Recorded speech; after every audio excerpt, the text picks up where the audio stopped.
오늘은 그리스도인이라는 이름이라는 제목으로 여러분과 함께 하나님의 말씀 나누기 원합니다. 22절에 보시면 예루살렘 교회가 이 사람들의 소문을 듣고 바나바를 안디옥까지 보내니 이렇게 나와 있어요.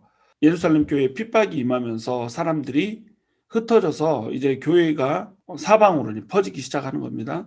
핍박 때문에, 환난 때문에 흩어졌던 사람들이 복음을 들고 이곳저곳에서 뿌리를 내리고 살아가면서 사람들에게 예수 그리스도라고 하는 이름이 전해지기 시작을 하는 겁니다. 이 복음은 안디옥이라고 하는 장소까지 이제 퍼지게 되죠. 이 안디옥은 로마의 3대 도시 중에 하나라고 그랬어요. 알렉산드리아와 로마와 더불어서 3대 도시를 이루는 아주 큰 도시였고 전략적 요충지였던 이런 곳이었죠.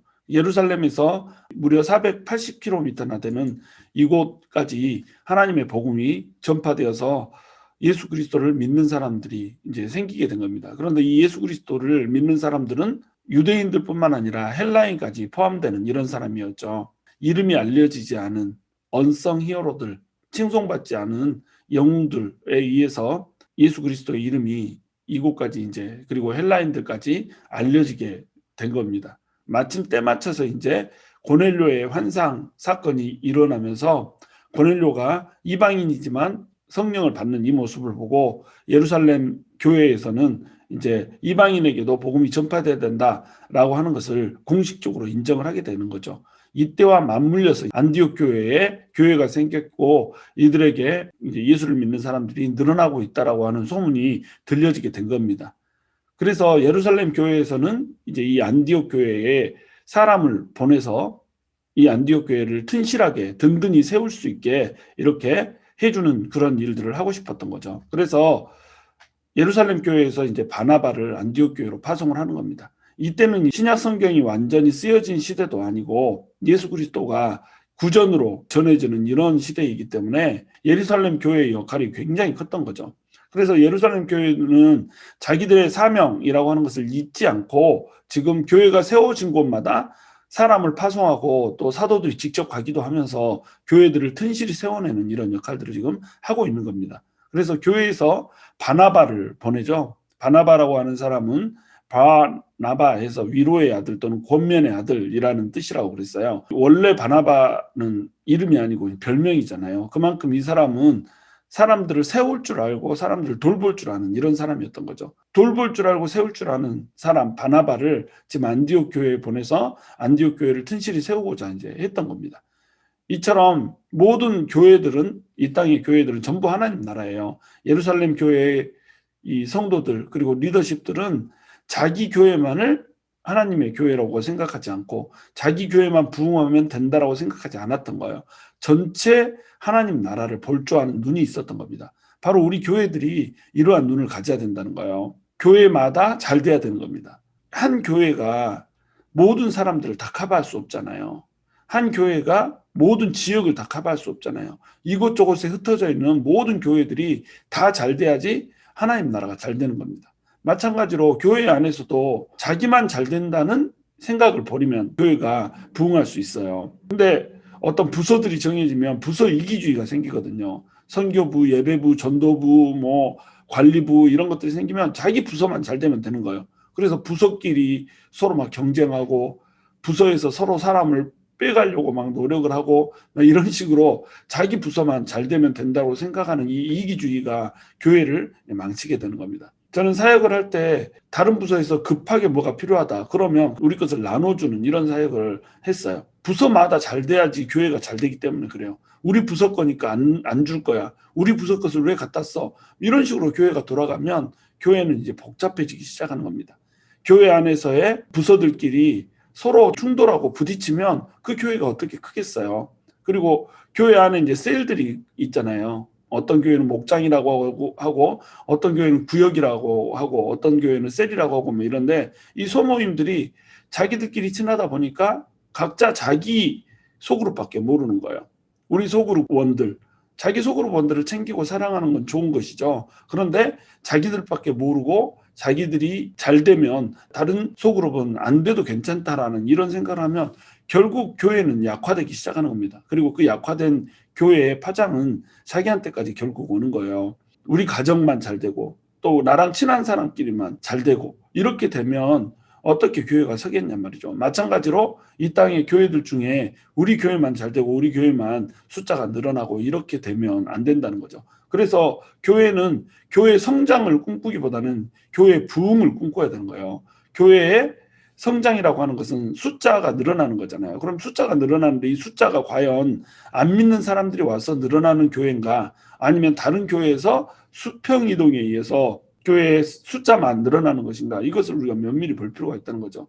다른 교회에서 우리 교회로 옮겨와서 숫자가 늘어난다 이러면 이것은 부흥이 아니라 교회 성장이거든요. 교회 성장은 하나님 나라 확장과는 거리가 있을 수가 있다는 거예요. 물론 교회가 더욱더 사람들을 하나님과 예수님과 가까이 만들어줄 수 있다고 한다면 그 교회가 성장하는 것이 결국 하나님 나라가 성장하는 데 도움이 되긴 하겠죠. 그러나 궁극적인 측면에서 봤을 때는 수평 이동이라고 하는 것은 하나님 나라의 확장과는 거리가 멀다는 겁니다. 모든 교회가 생명을 살려낼 수 있는 교회가 되어야 되고, 모든 교회가 함께 연합하고 손잡아서 믿지 않는 사람들을 믿게 만들어서 하나님의 나라가, 하나님의 진리가, 하나님의 문화가 이 땅을 덮을 수 있게 만들어주는 것, 이것이 바로 하나님 나라의 성공 비결이란 말이죠. 우리가 이런 거시적인 관점에서 볼 수가 있어야 돼요. 우리의 시각을 넓혀서 하나님의 나라라고 하는 이 전체를 바라볼 수 있어야 된단 말이죠. 우리 교회가 풍요롭다면 더 약한 교회를 도와줄 수 있어야 되고, 만약에 우리 교회가 좀 연약하다면 다른 교회로부터 기꺼이 도움도 받을 수 있는 이러한 풍토들이 교회들 간에 조성이 돼야 하나님 나라가 확장이 될 수가 있다는 겁니다. 23절에 보시면 그가 이르러 하나님의 은혜를 보고 기뻐하여 모든 사람에게 굳건한 마음으로 주와 함께 머물러 있으라 고나니, 이렇게 나와 있죠. 안디옥 교회는 어떤 사도들이 세운 교회가 아니에요. 이 교회는 그저 예수님을 믿다가 핍박받기 때문에 도망다니면서 살아야 했던 그 사람들이 세웠던 이런 교회란 말이죠. 이런 교회인데 바나바가 그곳에 이르러서 교회를 보니까 하나님의 은혜가 이미 충만하게 임하고 있는 거예요. 이름난 사역자가 없고 예수님과 함께 동행했던 그런 3년 반의 공생애를 겪었던 이런 사람이 없음에도 불구하고 이 교회가 하나님의 은혜로 충만하잖아요. 바로 이런 교회가 돼야 된단 말이죠. 바나바는 이 성도들을 알지 못해요. 성도들을 알지 못하는데 이 성도들을 만나자마자 은혜가 충만히 임하고 있는 것을 봐버렸단 말이에요. 누군가가 처음 우리 교회를 만약에 방문한다고 한다면 우리 교회에 이런 은혜가 충만한 것이 그 사람의 눈에 보일 수 있을까요? 우리 안에서 은혜가 발견되어서 우리 때문에 우리를 방문한 사람이 기쁨으로 넘칠 수가 있을까요? 이렇게 돼야 된다는 겁니다. 처음 믿는 사람이 우리 교회에 왔는데 그 사람이 우리 교회를 보면 와, 하나님의 은혜가 이런 거구나 라고 하는 것을 우리 성도들을 보고 발견할 수 있어야 된단 말이죠.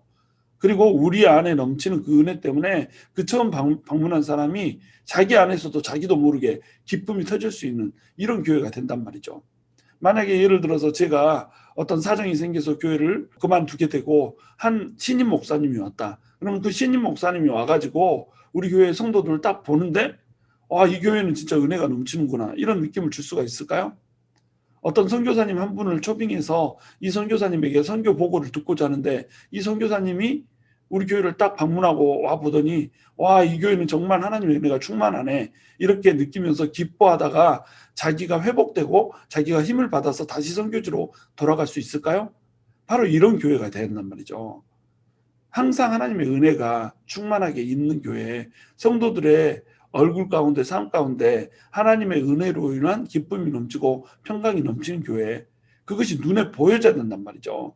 그래서 누구든지 오면 우리 안에 있는 그 은혜 때문에 기뻐할 수 있는 이런 교회가 돼야 된다는 거예요. 바나바는 이제 모든 사람에게 굳건한 마음으로 주와 함께 머물러 있으라고 권합니다. 이 시대는 예수를 믿는 것이 쉽지 않은 시대였어요. 예수를 믿으면 조롱받고, 예수를 믿으면 멸시받고, 예수를 믿으면 경제적인 손해를 보아야 했던 이런 시대였단 말이에요. 로마 시대잖아요. 그리스 로마 신화 아시잖아요. 제우스, 아폴로, 마르스, 할 것 없이 수많은 신들이 존재하고 심지어는 로마의 황제가 신으로 숭상이 되어지는 이런 시대였단 말이죠. 그래서 가는 곳마다 제우스 신전이 있고 가는 곳마다 자기가 믿는 아르테미스 신전이 있고 이런 곳이 바로 로마 제국이었단 말이죠. 이런 로마 제국 하에서 예수를 믿는다.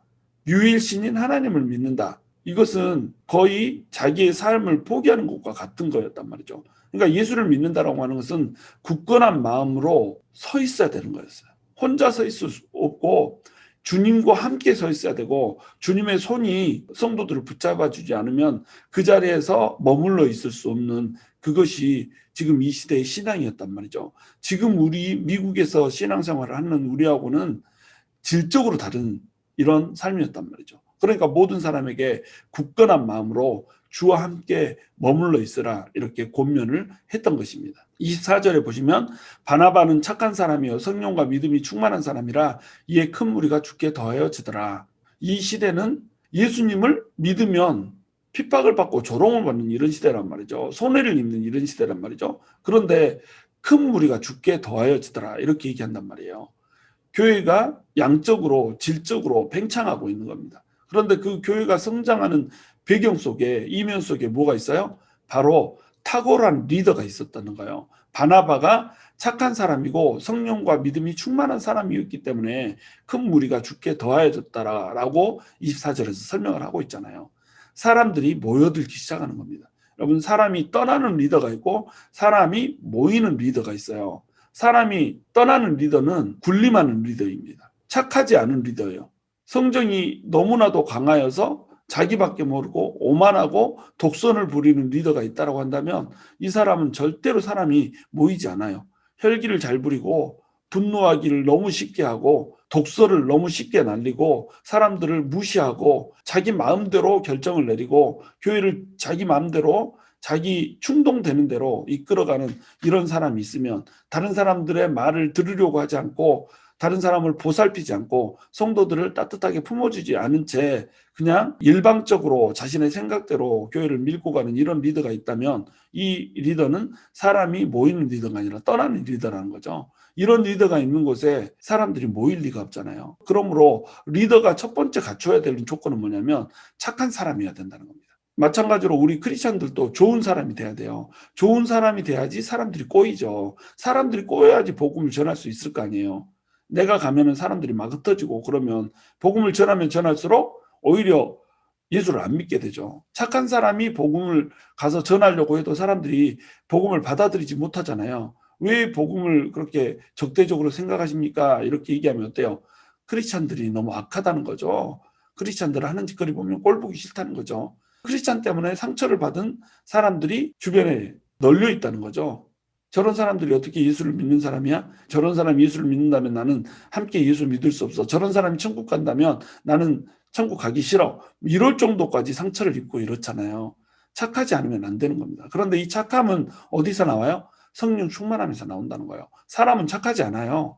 사람은 성령으로 충만할 때 비로소 착해질 수 있다는 겁니다. 하나님의 영이 충만히 거해야 착해질 수가 있죠.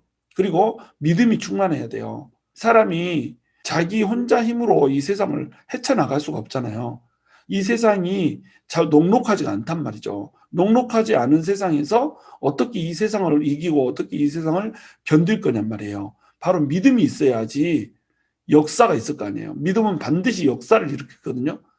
하나님을 믿는 그 믿음 때문에 사람이 할 수 없는 일들을 이루어내고 하나님이 계시다라고 하는 거 그리고 하나님께서 상을 주시는 분이시라고 한다는 거 이것을 믿어야 우리 삶에서 풍파가 오고 파도가 오고 핍박이 와도 그것을 의연하게 견뎌낼 수 있단 말입니다. 이런 믿음을 리더가 소유하지 못하고 있으면 그 밑에서 같이 신앙생활을 배우는 제자들이 뭘 배울 수 있겠어요.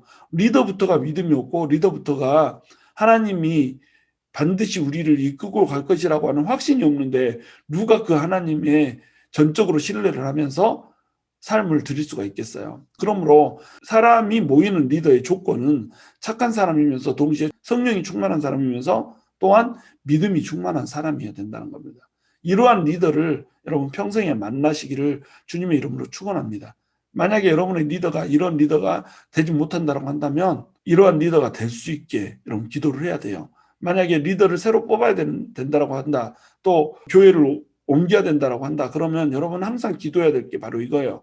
착하며 성령 충만하면 믿음이 충만한 이러한 바나바와 같은 사람을 목회자로 만날 수 있게 해주기를 여러분 기도를 하시면서 찾아야 된다는 거죠. 25절에 보시면 바나바가 사울을 찾으러 다소에 갔다 이렇게 얘기를 하고 있어요. 바나바가 팽창하는 교회를 감당할 수가 없었어요. 너무 교회가 커나가는 겁니다. 도무지 혼자서는 어떻게 감당을 하기 힘드니까 이제 리더십이 너무 부족한 거예요. 리더십이 없다 보니까 이 교회를 어떻게 감당하지? 이 교회가 전략적 요충지라고 그랬잖아요. 로마의 3대 도시 중에 하나였기 때문에 매우 중요한 지정학적 위치를 가지고 있고 매우 중요한 역할을 하는 이런 곳이었단 말이죠. 그러니까 이 교회를 중심으로 하나님의 일을 하면은 굉장히 좋게 생기는 거예요. 그래서 바나바는 이 교회를 중심으로 선교 사역지를 만들고 싶었던 겁니다. 그러려다 보니까 강력한 리더십이 필요한 거예요. 그때 바나바의 머릿속에 사울이 떠오른 겁니다. 자기가 예루살렘 교회에 청거했던 사울. 이전에는 그리스도인들을 핍박했으나 이제는 전적으로 그리스도인이 되어버린 이러한 사람, 한 사람을 이제 떠올리게 되죠. 그래서 사울이 있는 다소로 이동을 하게 되는 겁니다. 다소로 가서 사울을 찾았다. 이 말은 단 한 문장으로 이렇게 써있지만 여러분 다소가 3대 교육 중심지 중에 하나였단 말이에요. 알렉산더, 아테네, 그 다음에 다소 이게 3대 교육 중심주였잖아요. 근데 이 교육 중심주였기 때문에 사람들이 엄청나게 모였을 텐데 이곳에 가가지고 사울이라고 하는 사람 하나를 찾는다? GPS도 없는데 이 사람을 어디 가서 어떻게 찾아요? 그런데 이곳에 가서 사울을 찾아내더라는 겁니다. 왜냐하면 동역자가 그렇게 중요했던 거예요. 지금 이 중요한 곳에 아무나 세울 수 없었던 겁니다. 정말로 하나님을 사랑하고 하나님을 향한 열정과 능력이 넘치는 사람을 세우고 싶었던 거예요. 사울이 이곳에 적합한 사람이었던 거죠. 그래서 다소까지 바나바가 가서 사울을 찾아오는 겁니다. 10년 동안 다소에서 생활을 하면서 10년 숙성된 사울이 드디어 이제 무대 중앙으로 등장을 하게 되는 거예요. 이 사건을 이후로 해서 사울이 드디어 이제 이방의 빛으로서 이방을 위한 그릇으로서의 소명을 감당하기 위해서 서게 되는 이런 역사적인 순간이 바로 이 순간인 겁니다. 26절에 보시면 만남의 안디옥에 데리고 와서 둘이 교회에 1년간 모여 있어 큰 무리를 가르쳤고 이렇게 돼 있죠. 사울과 바울은 특별한 관계였어요. 바나바가 없었다라고 하면 사도 바울은 있을 수가 없는 거예요. 아마 사도 바울이라고 하는 이름이 알려지기 전에 사울로서 끝내버릴 수도 있는 이런 인생이었죠. 사도 바울이 회심하고 나서 하나님의 일을 하려고 할 때에 사도들이 그를 만나고 싶어 하지 않지만 바나바가 얘기하니까 사도들이 사도 바울을 만나준 겁니다. 사도 바울이 사도들을 만났기 때문에 사도들이 갖고 있는 정통성 이것을 사도 바울도 갖고 있다라고 확증을 시켜줄 수가 있었던 거예요. 사도 바울은 예수님과 함께 살았던 사람이 아니잖아요. 구약에 정통하였고 가말리엘 학파로서 하나님의 말씀을 잘 알고 있는 이런 사람이었지만 예수님을 직접 경험한 사람은 아니었단 말이죠. 그러면 예수님을 직접 경험하지 않고 어떻게 예수님을 전할 수 있는가? 부활하신 예수님께서 사도 바울을 만나주셨던 거예요. 만나주시고 나서 바울에게 깨우침을 준 거죠.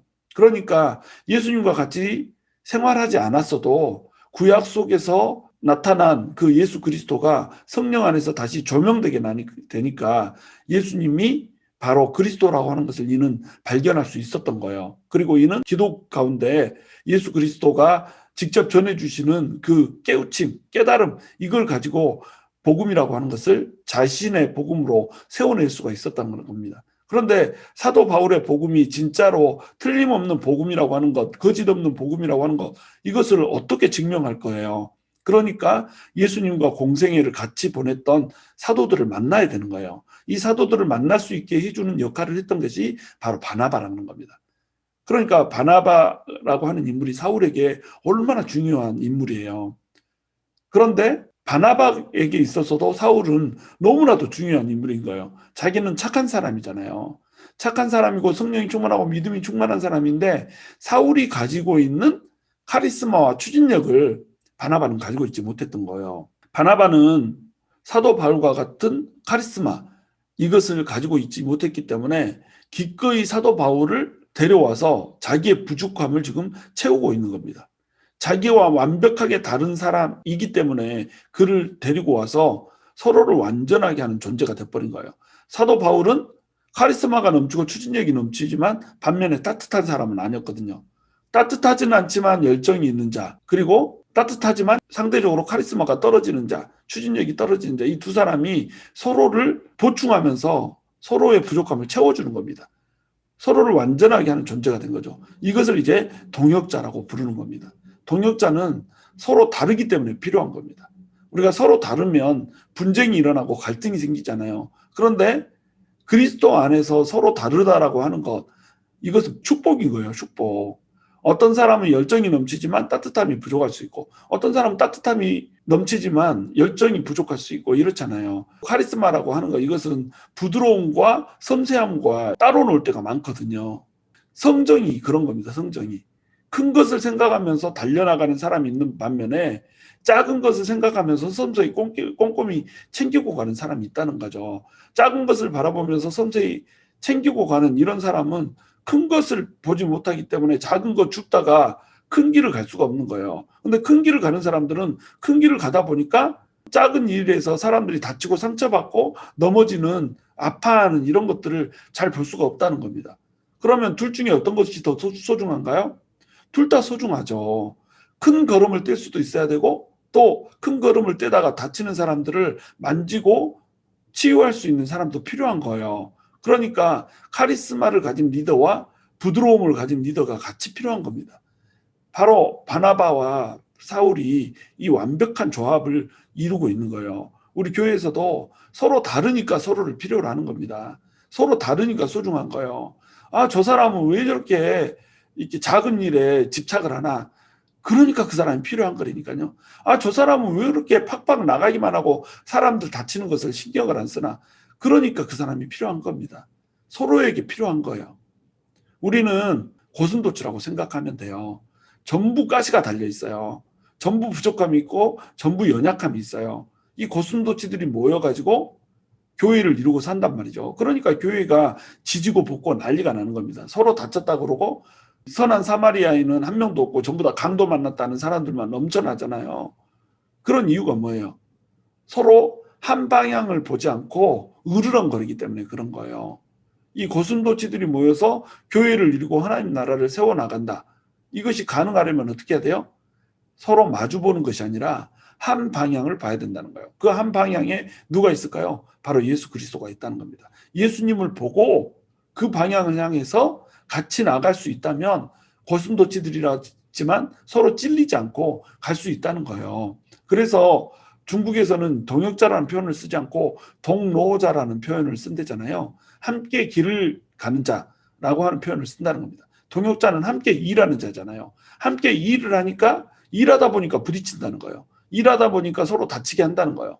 그런데 동로자는 함께 한 길을 가는 자이기 때문에, 한 방향을 보고 가는 자이기 때문에 지치고 쓰러지면 일으켜주고, 느리게 가면 손잡고 끌어주고, 너무 앞서가면 뒤에서 잡아서 걸음을 늦춰주고, 이렇게 하면서 한 방향을 향해서 조화를 이루면서 갈 수 있다는 거예요. 동로자이면서 동시에 함께 걸어가는 동보자인 겁니다. 이것이 동역자가 된단 말이죠. 함께 일만 하면 되는 자가 아니라, 일하고 딱 흩어지고 다른 일에는 관심이 없는 이런 사람이 아니라 함께 힘을 모아서 일하면서 한 방향을 향해서 함께 길을 걷는 자, 천국 도성을 향하여서 함께 걸어가는 자, 이런 사람이 돼야 된단 말이죠. 여러분은 함께 걸어주는 자가 있습니까? 함께 천성을 향해서 걸을 수 있도록 힘을 주고 위로를 주고 도전을 주는 이런 동로자가 있습니까? 이 동로자를 반드시 만드시기 바랍니다. 26절 계속 제자들이 안디옥에서 비로소 그리스도인이라 일컬음을 받게 되었더라. 큰 무리들을 1년 동안 가르치니까 안디옥에서 이 제자들이 그리스도인이라고 일컬음을 받게 된 거예요. 그리스도인이라고 일컬음을 받았다, 이 말은 그리스도인들은 특별한 삶을 살았다는 거예요. 이 사람들은 그리스도인 이랬잖아요. 그리스도인 이랬기 때문에 그리스도가 아닌 사람들과는 다르게 살았다는 것을 의미하거든요. 1년 동안 모여서 교회에서 가르쳤는데 제자들이 그리스도인이라고 하는 이름을 받게 된 겁니다. 그리스도인이란 이름은 바로 이 안디옥 교회에서 처음으로 불려졌던 이름이거든요. 지금 우리는 크리스찬 하지만 일상적으로 쓰는 용어지만 크리스찬이라고 하는 용어가 맨 처음 생긴 거는 바로 이 안디옥 교회에서 생겼다는 거예요. 1년 동안 사도 바울과 바나바가 열정적으로 그리고 따뜻하게 보호하고 또 가르치면서 세웠던 그 제자들이 삶의 양식이 달랐기 때문에 크리스천이라고 하는 이름을 받게 됐던 겁니다. 그래서 이 교회는 이제 선교의 전진 기지가 돼버린 거예요. 안디옥 교회를 중심으로 이제 열방으로 복음이 퍼져나가기 시작하는 겁니다. 열정으로 이끄는 리더와 착함으로 돌보는 리더가 서로 짝을 이루어서 동역을 하다 보니까 여기에서 제자들이 배우고 제자들이 배우면서 이 제자들은 변화되기 시작하고 그래서 그리스도인답게 사는 제자들이 넘쳐나니까 이들을 바라보는 사람들은 전부 그리스도인들은 좀 다른 양식의 삶을 사는 사람이다라고 하는 인식을 갖게 되었던 거예요. 바로 이러한 교회가 돼야 된다는 겁니다. 교회는 세상과 달라야 된다는 거예요. 세상이 바라볼 때 저들은 특별한 다른 어떠한 것을 가지고 있는 사람들이다라고 하는 인식을 줄 수가 있어야 된단 말이에요. 니나 나나 도찐 개찐 이렇게 되면 안 된단 말이에요. 그리스도인이라고 하는 이 표현이 얼마나 무거운 표현인지 몰라요. 맨 처음에는 이 그리스도인이라고 하는 표현, 크리스천이라고 하는 표현을 조롱 섞인 이름으로 이들은 불렀었어요. 믿지 않는 사람들은 이 사람의 삶의 양식이 너무나도 다르기 때문에 저것들 바보들 아냐? 이렇게 불렀던 겁니다. 저런 바보들, 백치들 이런 식으로 놀림으로 사용했단 말이에요. 예수님을 믿는다고 하면서 너무 착하게 사는 거예요. 너무 세상에 도움을 주면서 살려고 하는 거예요. 그러면서 손해란 손해를 다 보고 사는 거예요. 경제적인 손해를 보면서도 하나님을 믿는다고 예수님을 믿는다고 종교적인 신념을 버리지를 않고 사는 거예요. 그러니까 바보처럼 보이죠. 그런데 이 조롱 섞인 이름이 그리스도인들에게는 애칭이 되었던 겁니다. 그 이름 괜찮은데? 크리스찬, 그 이름 괜찮은데? 이렇게 된 거예요. 그래서 크리스찬이라는 이름을 자랑스럽게 사용할 수 있게 이렇게 된 겁니다. 크리스찬이라는 이름이 왜 자랑스러운 이름인가? 그 뜻이 그리스도에게 속한 사람이란 뜻이거든요. 크라이스트에 IAN이 붙어서 그리스도의 사람 이런 뜻이 되기 때문에 그렇습니다. 그리스도인이라고 하는 이름, 그 이름을 얻는다라고 하는 것은 내가 예수를 믿는 사람으로서 예수 믿는 사람답게 살고 있다는 뜻이거든요. 예수 믿는 사람으로서 세상 사람들과 구분되게 살고 있다는 뜻이거든요. 그러니까 이 이름이 가치가 있고 이 이름이 조롱 섞인 이름으로 그들은 불렀지만 크리스찬들에게는 이 이름만큼 멋진 이름이 없는 애칭이 돼버린 거죠. 그리고 이 이름은 또한 군사 용어와 밀접한 관련이 있었어요. 그러니까 크리스찬 이런 말은 무슨 뜻이냐면 그리스도인들의 부대 이런 뜻이란 말이에요. 그리스도인들의 군대 이런 뜻이란 말이죠. 얼마나 멋지는 표현이에요. 예수 그리스도가 사령관이 된 그리스도인의 군대 멋진 표현이잖아요. 그리스도의 군사들, 그리스도의 정병들은 일어나서 원수 마귀를 쳐서 물리치면서 그들이 뻗치고 있는 손길들을 끊어주고 세상 가운데 있는 불행을 그리스도 안에서 행복으로 평안으로 바꿔주는 이 존재, 이런 존재들이 바로 그리스도인이란 말이에요. 그러니까 얼마나 멋진 이름이에요. 그래서 이때 당시에 크리스찬들은 그 크리스찬이라고 하는 이름 하나를 놓고 당당히 죽을 수 있는 그 길을 택했던 겁니다. 유세비우스라고 하는 사람의 그리스도인 역사에 보면 크리스찬이라고 하는 그 이름의 자부심을 갖고 죽기를 원했던 한 청년이 나와요. 로마 제국 시대니까 예수님을 핍박하던 시대고 예수 믿는 사람들을 핍박하던 시대잖아요. 네가 예수를 부인하기만 하면 널 살려줄게. 그러나 부인하지 않으면 넌 여기서 죽어 라고 하는 시대였단 말이죠. 그때 잡혀온 사람이 하나 있어요. 프랑스 리옹의 생터스라고 하는 사람이에요. 그 사람은 네 이름이 뭐냐라고 물어보면 저는 크리스찬입니다. 너는 어디서 왔냐? 저는 크리스찬입니다. I'm a Christian. 이것을 계속 얘기하는 거예요. 왜냐하면 예수를 부인하면 살려줄 것이라고 하는 이런 것을 얘기할 것이 뻔하기 때문에 그냥 나는 대답하기 싫다 이거죠. 어차피 나 죽일 거고 어차피 예수 부인하라는 얘기할 거 뻔한데 그렇다고 한다면 나는 그리스도인이라고 하는 것을 울부짖으며 죽을 것이다. 부르짖으면 죽을 것이다 라고 하는 마음의 결정이 이는 섰던 거예요. 그래서 당당하게 이 사람은 나는 그리스도인입니다. 나는 크리스천입니다. 이 얘기를 하면서 죽어갔던 겁니다. 크리스천이라고 하는 이름은 이런 이름이었단 말이에요. 당당하게 나는 크리스천입니다 라고 얘기하면서 죽어갈 수 있는 가치 있는 이름, 이것이 크리스천이라는 이름이었단 말이죠. 그런데 지금 크리스천들은 어때요? 우리들은 어떻습니까? 이 크리스찬 이름을 너무나도 함부로 사용하고 있는 거예요. 이 크리스찬이란 이름이 우리 만나서 너무 똥 고생하고 있는 겁니다. 크리스찬이란 이름은 그렇게 가벼운 이름이 아니에요. 크리스찬이라고 하는 이름은 나는 예수님한테 완벽히 속한 사람이고 예수님의 정병이고 예수님의 전사고 예수님 때문에 내가 살고 예수님 때문에 죽는다라고 하는 결단을 한 이름, 그 이름이 크리스찬이라니까요. 그러니까 종교란에 동그라미 칠 때 그냥 크리스찬 여기다가 동그라미 빡 치고 이러고 끝나는 것이 아니고 주일날 한번 교회에 왔기 때문에 또 성경 공부 좀 하기 때문에 이 내가 크리스찬인 것이 아니고 그리스도께서 우리 안에 살면서 우리를 다스리는 존재이기 때문에 우리를 전적으로 예수님께 내어드려 버렸고 세상 사람들이 보기에 너무나도 독특한 생활의 양식, 삶의 양식이 있는 사람이기 때문에 크리스찬이라고 불려지는 이런 사람이어야 된단 말이죠. 그것이 바로 크리스찬인 겁니다. 그것이 크리스찬이라고 하는 이름의 무게라는 거예요. 그 무게를 우리가 안고 살아가야 된다는 겁니다. 저와 여러분이 크리스찬이라고 하는 이 멋진 이름, 이 이름을 가지고 당당하게 세상에서 구별되어 살아갈 수 있게 되기를 주님의 이름으로 축원합니다.